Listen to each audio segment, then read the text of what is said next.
Hello everyone, today I'll be showing you everything you need to know about Mine-Imator, from the basics to rendering to animation. Before we start this video, I would appreciate it if you subscribe. So enjoy this video.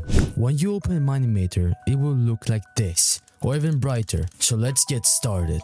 When you click the crafting table, you will see some tabs of every subject you will need. So we will start with adding a player. Also, you can add other characters, or if you don't want the characters, you can just add your own skin. By the way, if you hit shift and right click, you can move. If you want to add a scenery, you go to the scenery tab and you can either import from your world or you can browse from the list that Mine-Imator has. Here you go. Now you have a scenery. Now if you go to the block tab, you can get all sorts of blocks like dirt or beds, but it isn't on the most recent version of Minecraft. So some blocks you'd want in Mine-Imator won't be now or until you're watching this video. Now I am going to show you the snapping tool, where basically you can use it to do bigger moves faster. Now I'll show you how to add a camera. So after you place the camera, a small window like this will appear and it will have three types of render. Now I'll show you how to move, scale or rotate. If you press C, it will give you the choice to move your Steve up or down. If you press R, you can rotate your character like this. And lastly, if you press B, you can bend your character arms, legs and body. Now I'm going to add a light source.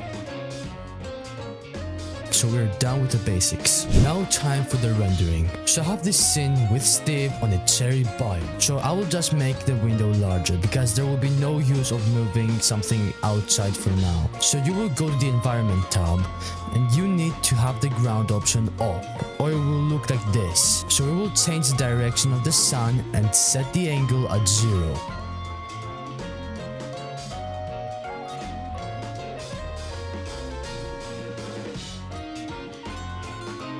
And make the time at 10:28.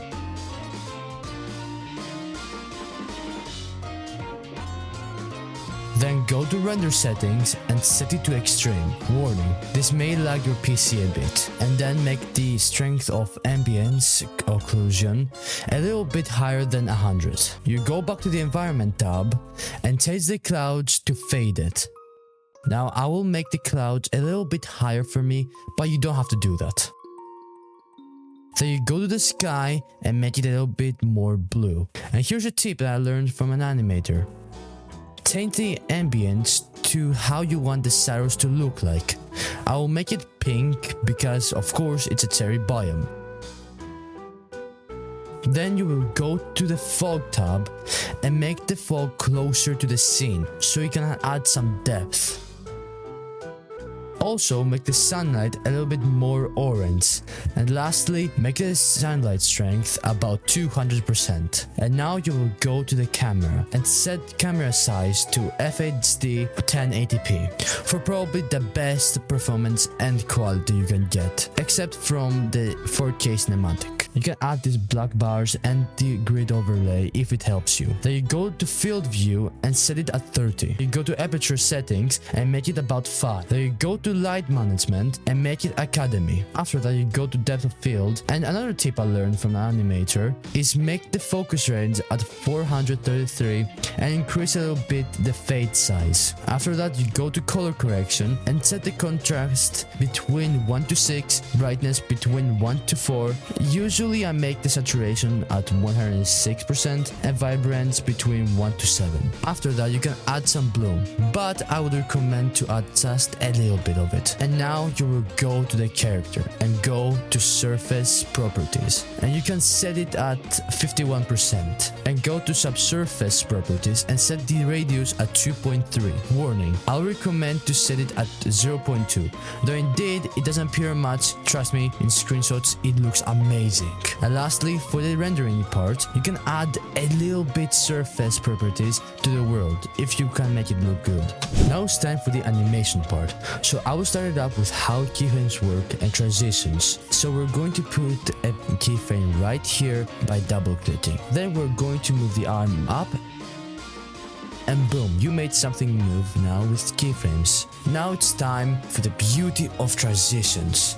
So you are going to press on the character, then you will go to the transitions tab, and of course you're going to change the movement of the arm. So I'll use quadric, or you can use something else, it doesn't really matter, but for this video I'll just use quadric, ease in and ease out. Warning, have the keyframe selected or it might just not work. And here you go, you have a decent animation, but you can always change the transitions to something else if it suits you. And we're finally done with the tutorial. Before I end this video though, please note for the rendering part that don't always use the same settings to every scene, because it might just look weird. So it's better off to take the advice but make something of your own. And I will have a link below of a good walking animation if anyone needs it. But for now, I'll see you next time, guys.